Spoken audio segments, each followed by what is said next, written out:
Hey everybody, welcome back to BK's Bullets. Today we're going to be talking about these limited edition, well I don't know if they're limited, but the new Batman line of Funko Pops.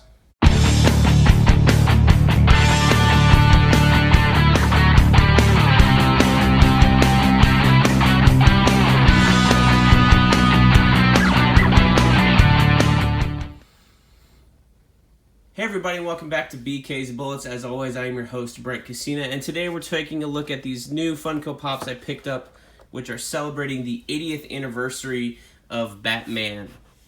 I'd seen stuff about these online, and I wanted to pick them up, a couple of them up myself, mainly because I was really interested in the movie ones, and this is one of them. This is the Batman Forever Funko Pop. He's holding a little Riddler thing. We're going to open him up here. Here's the side, so let's move this guy out of the way and do one at a time.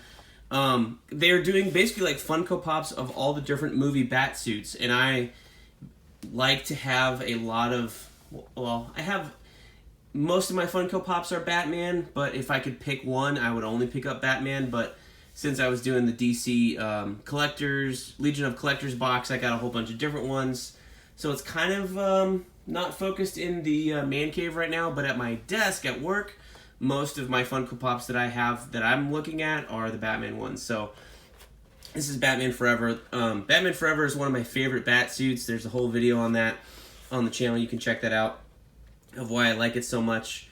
Yeah, we're the 80th year of Batman, and we're going to celebrate him. So we got this cool packaging. It's shiny gold, whereas all the other Funko Pops are like the white box and stuff like that. Here's a blow up of the design, so let's open this guy up and see what he looks like in real life. And by the way, I think Funko Pops are made to be displayed, well, not displayed. Some people think displayed and think like, oh, you should keep them in the packaging. The guy at Barnes & Noble where I bought these was like, do you want me to put them in separate bags? I was like, no. Why would I do that? So I don't know. This is cool. So the bottom of his body, let me get the focus right here, is shinier than the top, which is a little weird. He's got the big eyes, he's got the cutouts for the eyes, and he's got like the eye black around the eyes. And this is kind of inverse for the Funko Pops. Usually the eyes are black, you know, on most of their characters, if they have eyes. What's cool, how you can tell it's Batman Forever, he's got the little Riddler card here in his hand. The cape is sculpted really nicely. Standard Batman Funko Pop head. The what's different about this one from some of the other ones I have is the eyes and the cowl stick out. Check out how far they stick out. That's pretty cool. Some of the other ones I have, there's no sculpting at all. It's pretty much just the standard head and the ears and the nose, but this one has this big sculpt on the eyebrows there on the head, which when looking straight at it is really, really cool. So he's got the gold bat symbol underneath. He's got the bat symbol on the belt from Batman Forever, and of course, let me focus this, the bat nipples, which everybody thinks were a thing from Batman and Robin, but that is not the case. They actually first appeared in Batman Forever. It was just like a little bit dimly lit, or the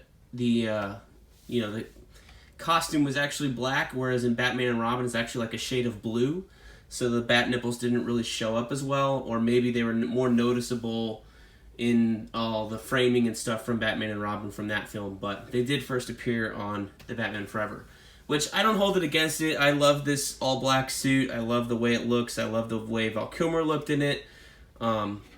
My first Batman movie that I really remember like paying attention to for all the marketing and seeing and stuff like that. So,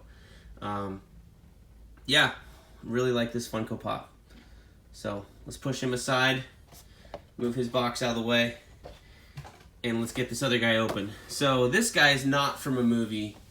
This guy is Batman from Red Rain, which is a story from this book right here. Well, this is an older printing. What you're going to find now, this book, this is called Tales of the Multiverse Batman Vampire. And this was collected during this era of DC Comics where they're thinking this was going to be a multiverse. I think this is the only collection that's labeled Tales of the Multiverse. But in it, you have the great writing by Doug Munch and beautiful, beautiful Kelly Jones art. And something Kelly Jones does with his bat cowls is has these giant bat ears. They're the longest bat ears you will ever see on a Batman cowl. They are humongous. And in one of these stories, Batman, here's a helpful page right here, turns into a vampire. He's fighting Dracula over these 3 different stories and turns into a vampire himself. Here's a guy he's biting Alfred there, something like that.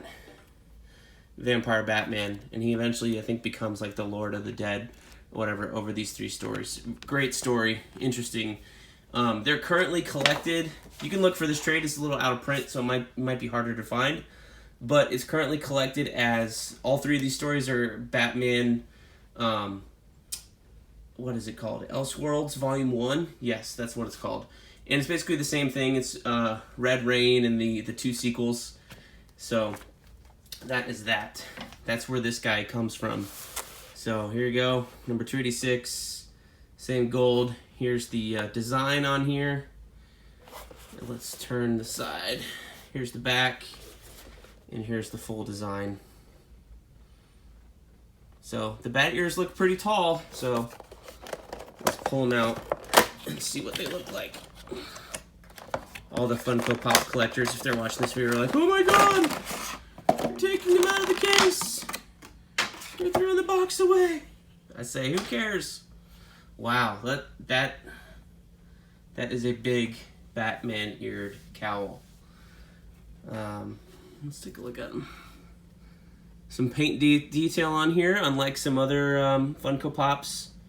That's pretty cool. The hands are very nice. I'm picking up the Batman Forever one so we can look at them together.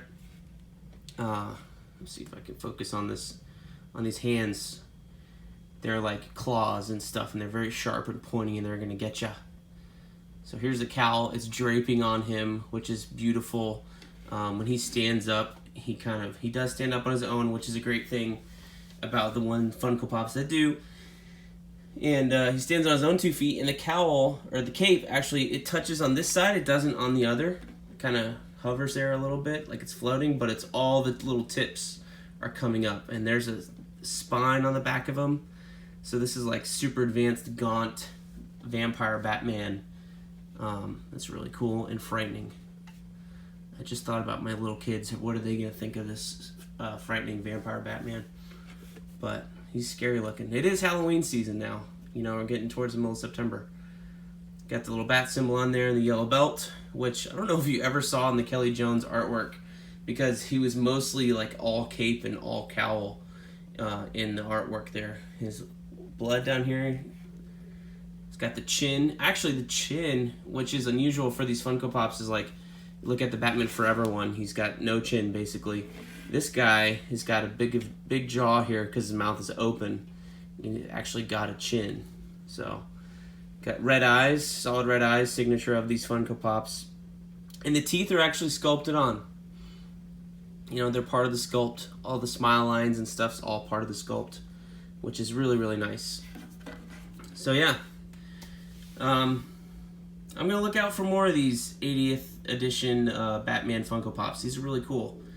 You know, if I can get a Tim Burton Batman from Returns or the original movie, great. If they have a Dark Knight one, you know, I'd like to pick that one up from that movie and see what other multiverse stuff they have out there. I think these are really neat. So, anyway, thanks you guys for watching as always, and I will see you next time in the Funny Pages.